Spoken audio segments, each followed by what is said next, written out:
Hi all, welcome to Wednesday. Thank you for joining me. I hope that your Wednesday is going well. I hope that your week is going well so far.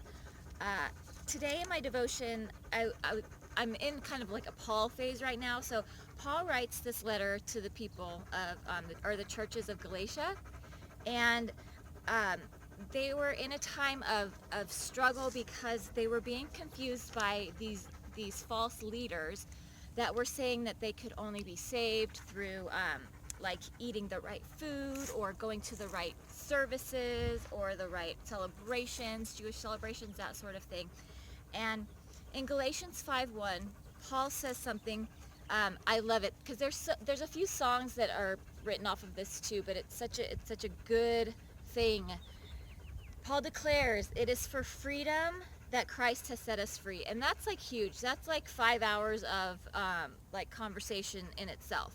But it is for freedom that Christ has set us free. And do not let yourselves be burdened by the yoke of slavery. And he's talking about that whole thing. But I think it's so much bigger. Later on, I love this part because I can totally relate to it as an athlete, as a runner, as a coach, as a trainer. Verse 7 says, "You are running a race, a good race. Who cut in on you from obeying the truth?" That kind of persuasion does not come from the one who calls you. That was huge too. I had never really read it in that sense because I was reading it verse by verse by verse, and I had never read it right there. Paul uses so many illustrations about running and racing and sport, that sort of thing. You were running a good race. Who cut in on you from obeying the truth? Like, who cut in your spot so that all of a sudden you were stopped? And that kind of persuasion does not come from the one who calls you. And I love that he says that too. That kind of persuasion, that's not from God. That's not from the one who's called you to be free. So my question to you, what is cutting in on you today? What is shaming you? What is coming in between of you feeling free, of you getting rid of the yoke of slavery? And that can be slavery of so many things. I was also burdened today about, again, the issues with domestic violence becoming greater and greater as we stay in this quarantine, or the issues of depression and loneliness, and the rates of suicide.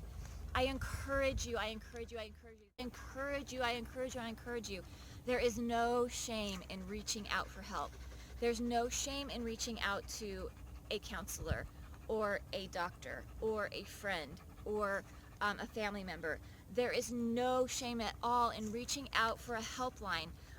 In the description down below, there are a few resources. There are resources for the Crisis Helpline. There are resources for the National Suicide Helpline. There are resources for domestic helplines. Reach out to those things. I know that it may feel like it's the last thing that you feel that you can do, but one phone call, and I know it's the scariest thing on earth, but one phone call or one text, there's even a crisis text line, that may be something that you'll be able to do. But I encourage you, you do not have to sit in that yoke of slavery over depression, over loneliness. Maybe there's just so much going on at home. Maybe there's some domestic violence situations going on at home. I encourage you that you are not alone, and if it's at all possible, to reach out for some help. Today we're going to do a little bit of breathing for peace and then soothing that nervous system, because that nervous system, maybe for most of you, is going out of control. I know for me at times it's going out of control. So first, our breathing for peace is going to be inhaling for 4, holding for 6, exhaling for 4, and holding for 6. And then our help for the nervous system is, we do it a lot. We do that inhale and we hold it and then we sigh it out. And that is super good for that nervous system. So we'll start with our 4-6-4-6. And you can use we'll start with our 4-6-4-6. And you can use your arms here if you'd like. If your shoulders, if your body will let you, you don't have to. You can bring your arms just to where it works, to maybe where you can open your lungs a little bit. Or if you feel like you can lift it all the way up towards the sky and bring it down.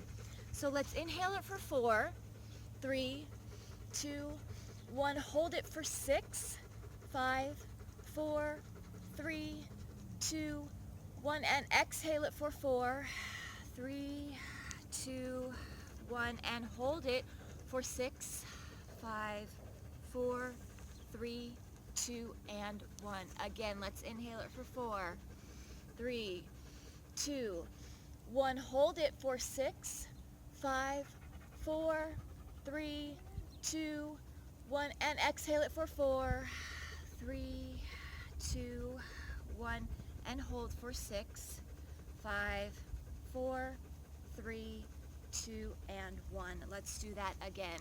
Inhale it for 4, 3, 2, 1. Hold it for 6, 5, 4, 3, 2, 1, and exhale for 4, 3, 2, 1, and hold for 6, 5, 4, 3, 2, and 1. Good. Maybe roll those shoulders out. Find your normal breathing back, your normal pattern. Maybe move around. If you're sitting down, maybe twist a little bit or rock a little bit from side to side or front to back. Or if you're standing up, again, move yourself a little bit. Move that torso, move that body, get that movement going, get those endorphins going. You deserve to feel good. You deserve to be cared for. And if that means self-care, which we should all be practicing, but if that's all that is available to you right now, then do it. Let's do our breathing for our nervous system. So we're going to inhale it up, hold it at the top, and then deeply sigh it out. And again, I think it was yesterday that I said, yeah, it's going to make some noise, but is there somebody around you? And if there is, then tell them to come do it with you. So let's inhale and sweep our arms towards the sky. Reach up through our fingers so our lungs are completely full of air. And let's exhale it with a sigh. And release our arms down. Good. Inhale and sweep our arms up towards the sky. Reach up, fill up those lungs completely. And exhale it with a sigh. And reach our arms down. Good. Inhale and sweep that up. Hold it at the top. Reach up. And exhale it with a sigh. Good. And release that down. And if you see that, as I'm exhaling with that sigh, I'm letting everything go. So this time when we exhale with a sigh, we're going to let our arms go all the way down too.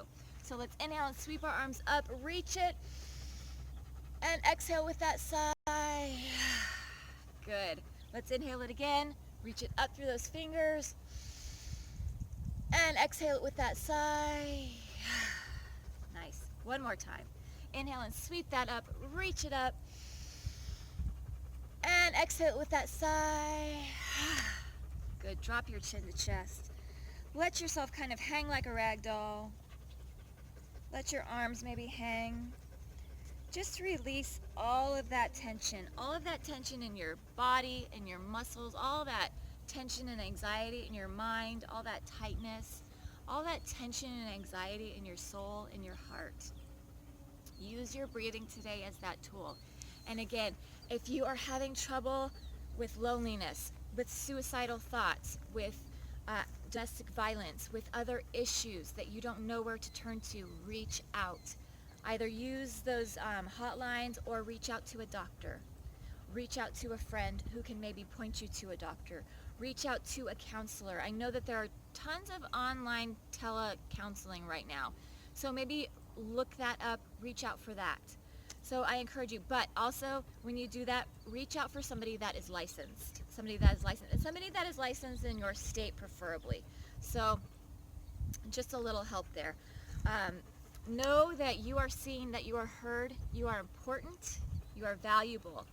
You have a voice, and yes, even though you may not feel like you do, and it might be the slightest one, you have a choice. You have a choice to change what is going on with you. So remember, we can't control what others do. We can't control the choices that other people make, but we can control how we respond. We can control the exercise we do. We control the food that we can take in. We control the information that we take in, and we can control the words that we choose to let go of and give to others. So have a blessed day today, guys, and we will see you next time. Bye.